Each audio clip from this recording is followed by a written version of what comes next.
एक सवाल पूछा जाता है कि क्या इंसान जिन्नात को अपने कब्ज़े में कर सकता है।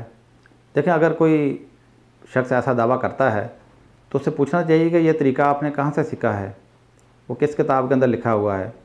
अगर वाकई वो तरीका है तो फिर हमें भी बताओ ताकि हम भी कुछ जिन्नात को काबू कर लें, पाकिस्तान का कर्जा ही उतार दें, पाकिस्तान के को और कोई ना कोई खुफिया फ़ौज ही बना लें, कोई उसे खुफिया एजेंसी का ही काम ले लें, खुफिया खबरें उसे ले लें, फ़लस्तीन को आज़ाद करा लें हम, और बेशुमार जो हमारे दुश्मन हैं उनका असला गायब करवा लें, उनके फार्मूले चुरा लें।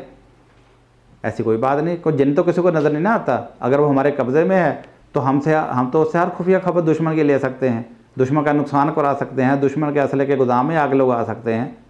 लेकिन ऐसा कोई मामला नहीं है, ये सब झूठ और फ्रॉड है।